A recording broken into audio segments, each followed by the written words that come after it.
What does it really take to push past your limits, to show up for yourself every single day, even when no one is watching? This episode is all about putting yourself in a hard position and fighting the mental battle to continue on with that decision. I can really relate to this topic because I experienced it for myself when I completed the 29029 Everesting Challenge earlier this year. Deciding to make a non-negotiable commitment to take on a physical challenge can really teach us profound lessons about life, business, and everything in between. Today we're diving into what it means to build mental strength, to face our excuses head on, and discover how the hardest challenges can lead to breakthroughs.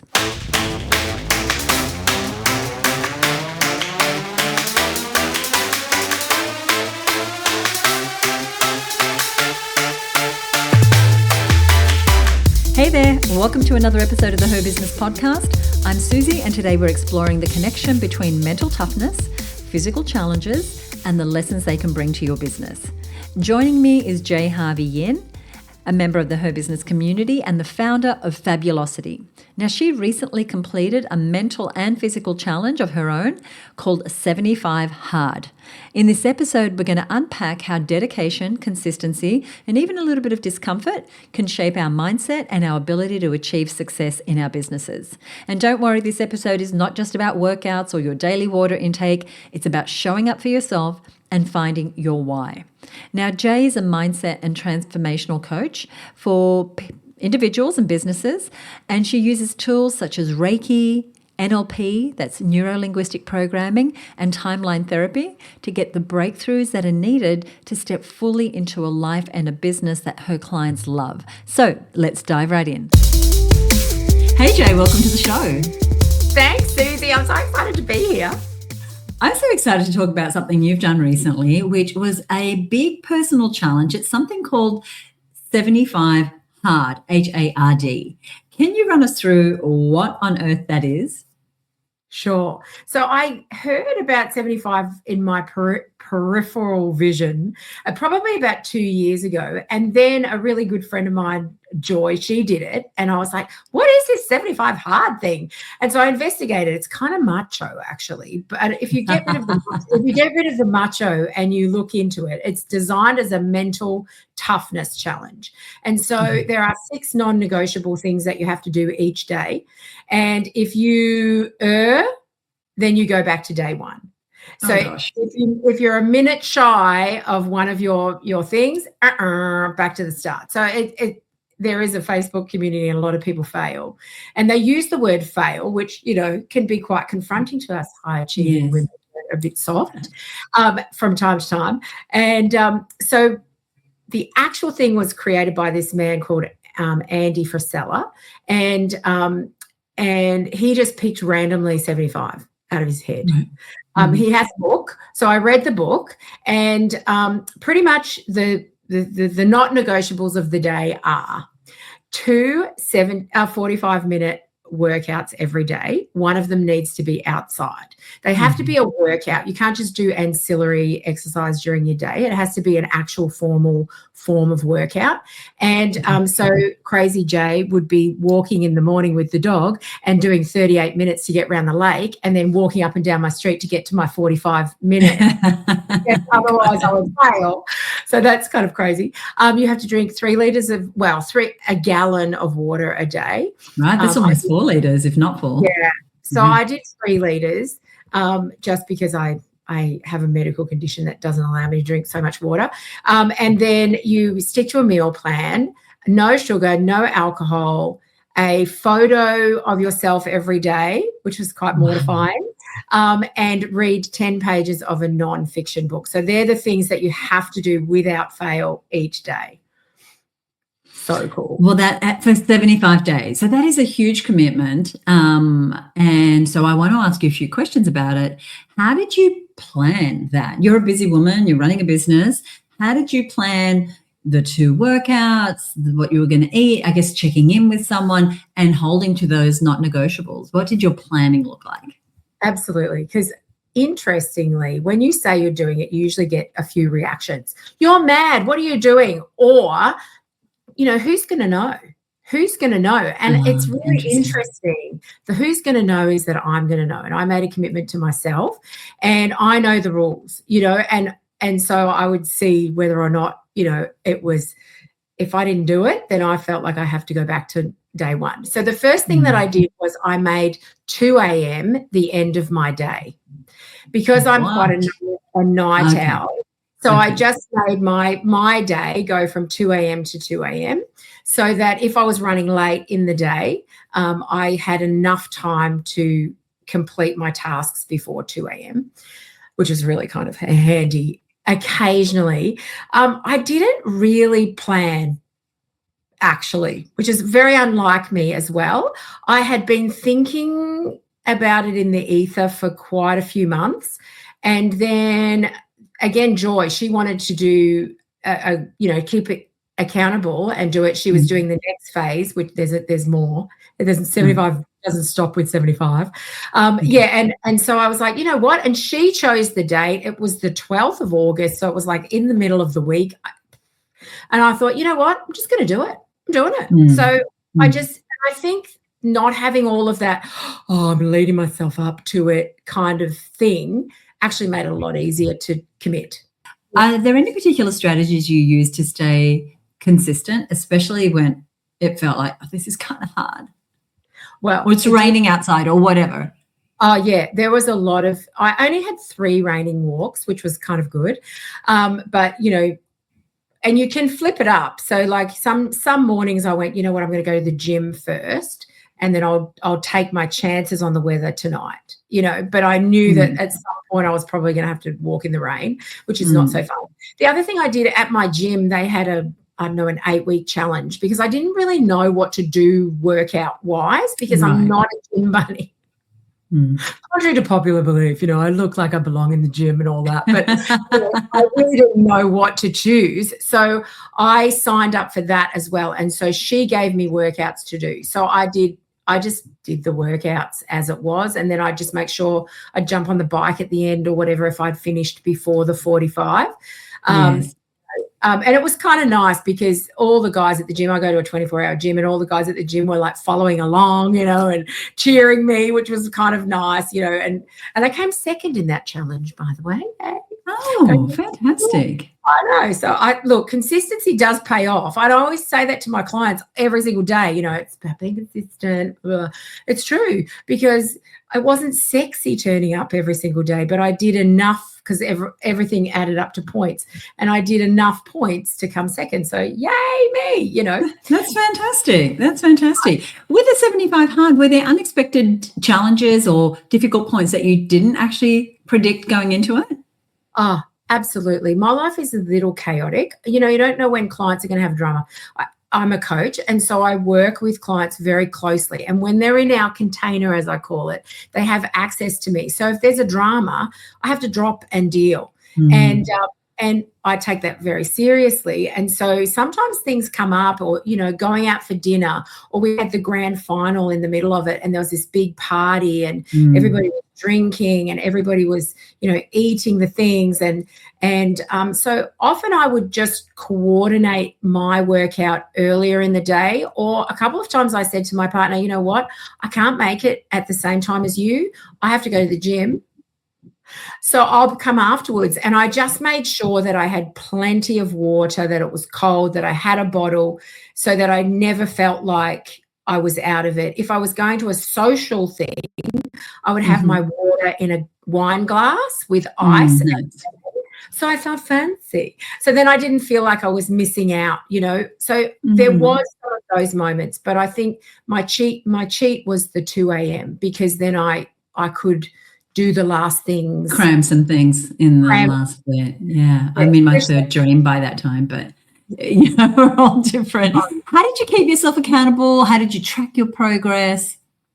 So initially I thought, oh, yeah, yay, I made myself this groovy thing on Canva, this tick off sheet to do all the things. And then I realized that that's not going to work for me. I did do it for about the first 30 days, marking it off. But he has an app. And I just used the app. So it was a good reminder.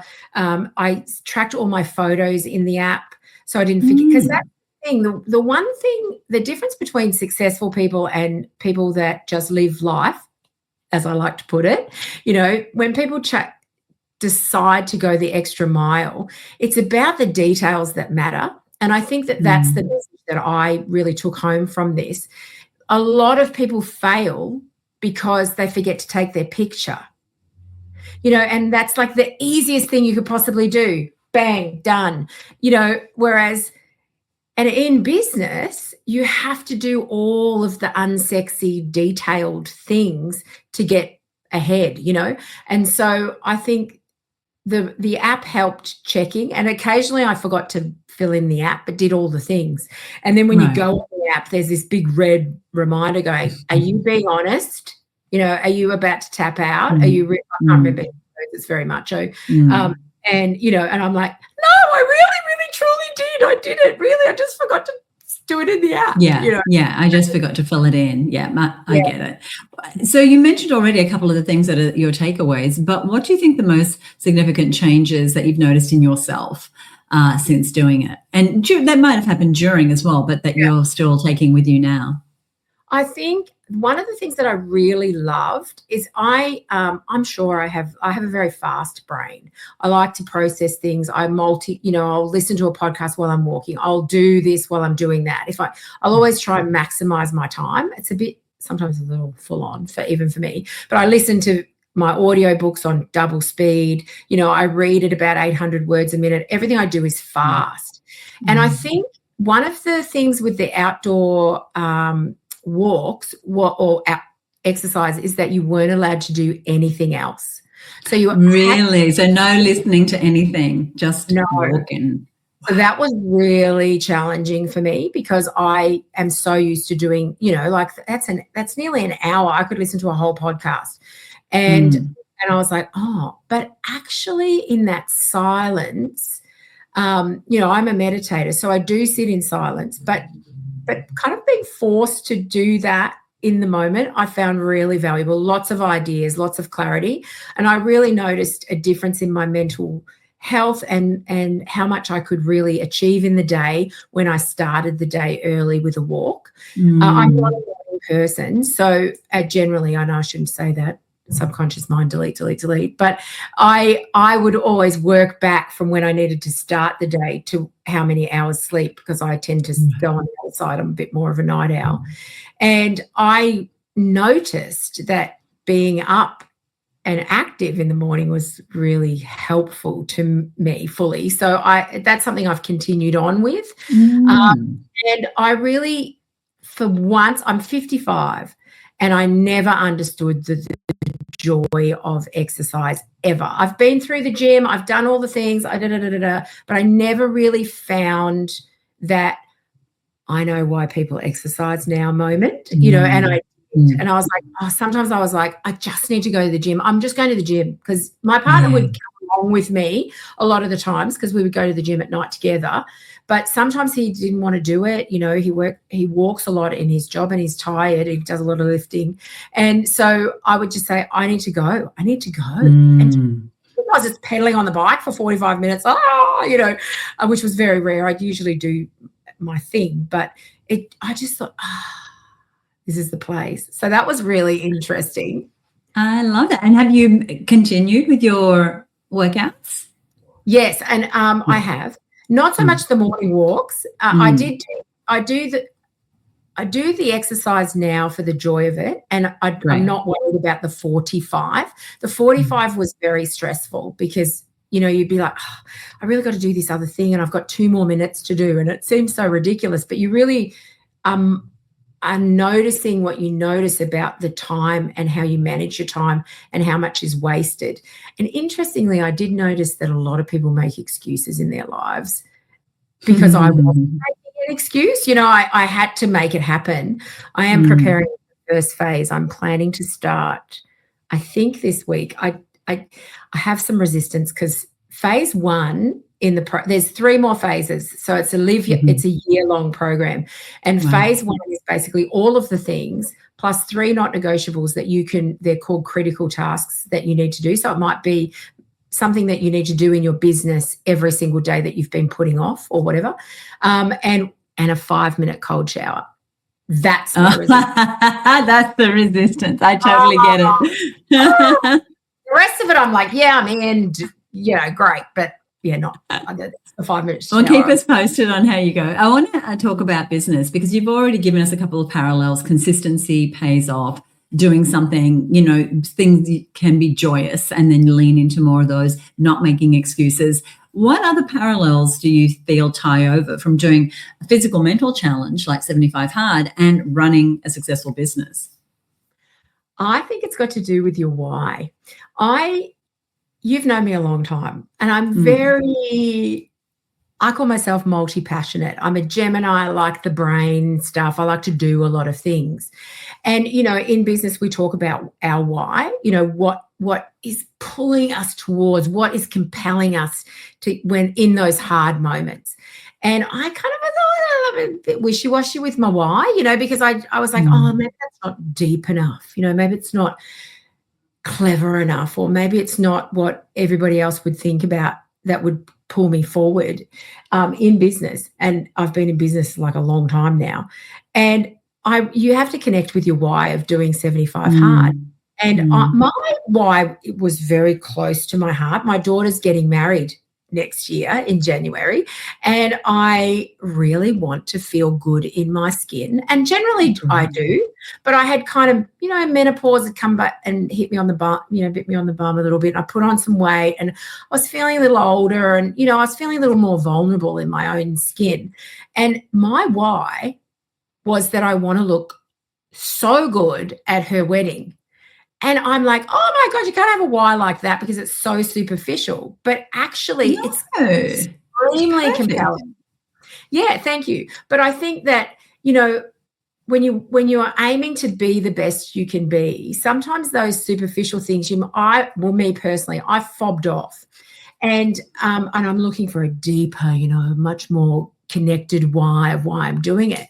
And I think that was a big epiphany for me with the 75 Hard, because my why was superficial, but it was also really compelling and important to me. So it got me through those things. And I really felt like I needed to do something that was shocking to my body. And I think in business, it's the same. You need that compelling why, you need the consistency, but you also occasionally need something to rattle the bones, especially when you've been in business for a long time like we have. My business has changed recently, but at the same time, you still need things to shake you up and put you on edge so that you're not complacent. I remember you telling me once when you first did the Her Business Live event, and you had said to me,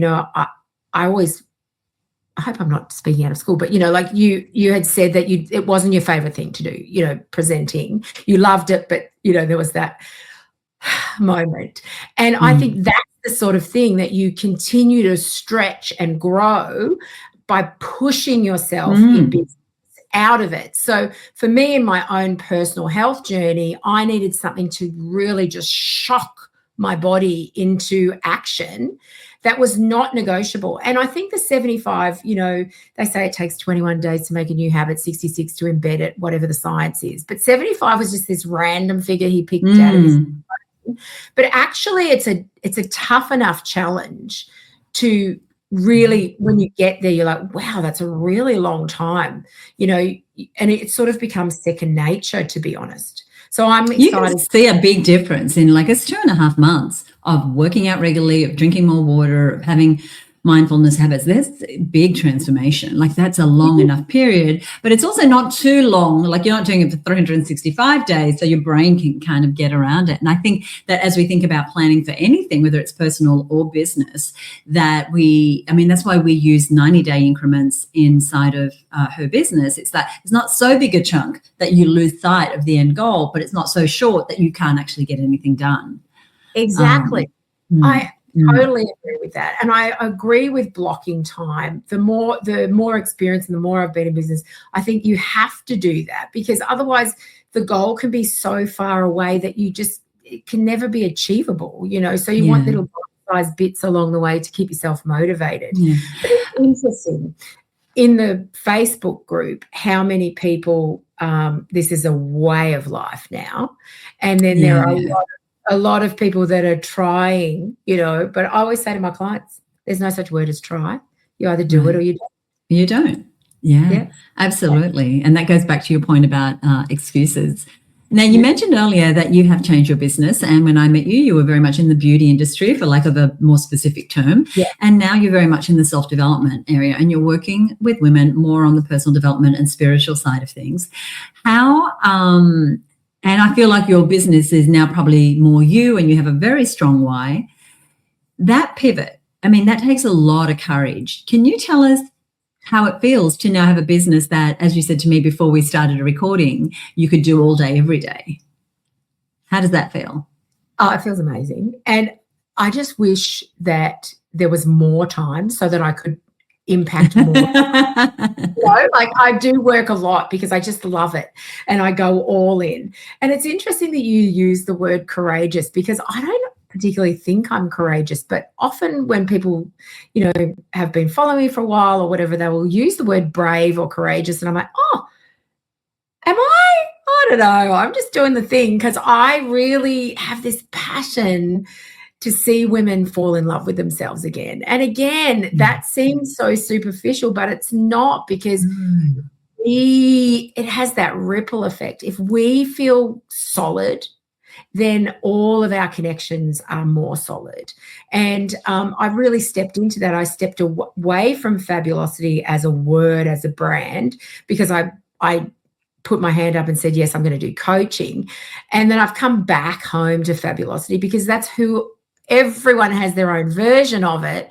And I want you to step into your own Fabulosity, and I think it does, I guess maybe it does take a little bit to be brave and show people who you really are without excuses. I was an expert chameleon for years and years and years. I would just morph into the people, and people would say to me often, oh my God, we're so alike. And I'd be like, are we? I don't really feel it. I was like, actually, maybe that's my superpower. I'm a chameleon, but it's sort of you do disservice to yourself when you can't stand in your own two shoes and your own skin. I think that is it. That is it. And so maybe you haven't always felt courageous about what you're doing, but other people are seeing it. And whether your goal for doing 75 Hard was to look fabulous for your daughter's wedding, whether you feel like helping women truly express themselves feels a bit superficial. Here's the thing, it's not. Anything that you're doing that allows you to express more of who Jay is out there in the world,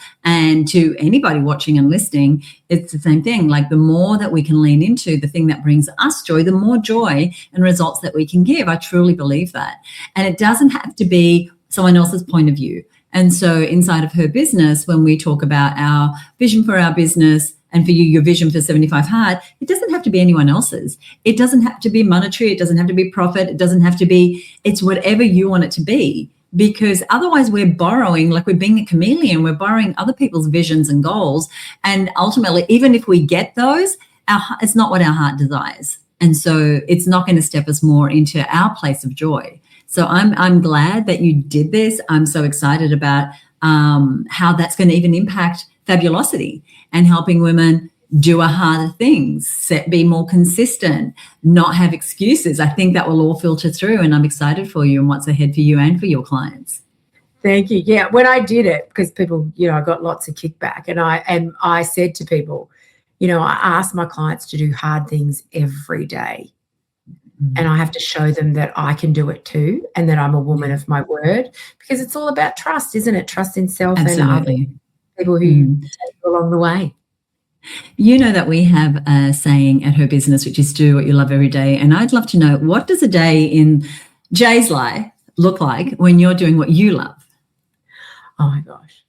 Well, I love varieties. Gemini loves a variety. Gemini, yes. And we also like, we're up here in our heads. So I love the work that I do with women. I use timeline therapy, which is amazing. We jump back on the timeline and we get rid of all of these negative emotions. It's so powerful. But because I am the dual Gemini, I like science, and I like the woo. So I blend them together and put them in my language that most people can understand. So, for example, today I have been and had my fabulous hair done. I'm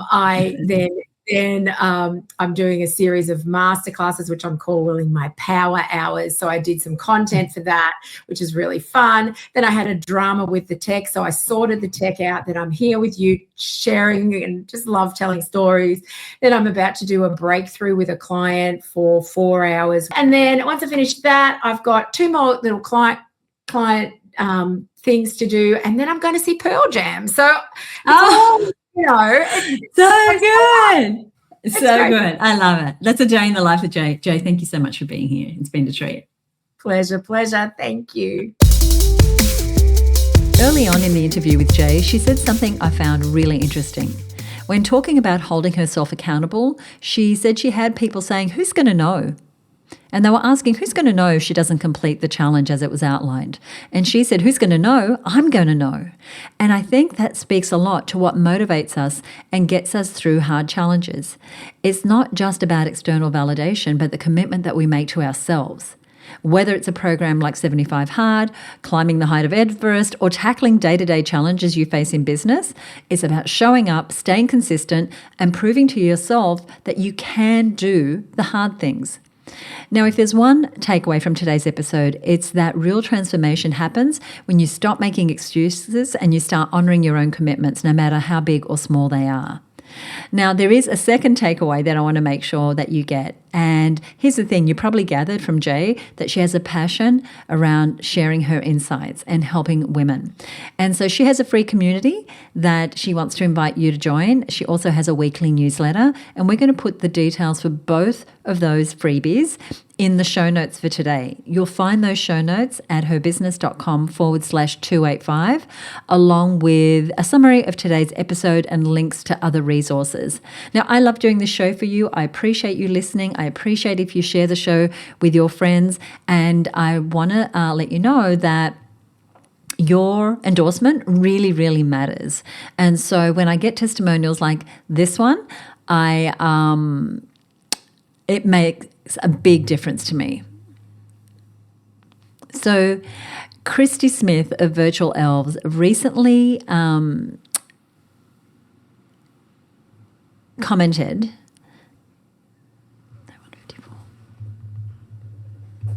So Christy Smith of Virtual Elves recently commented on an episode we did called Don't Blame It on the Algorithm, Create a System for Winning Ads. And it was an interview with member Jane Day.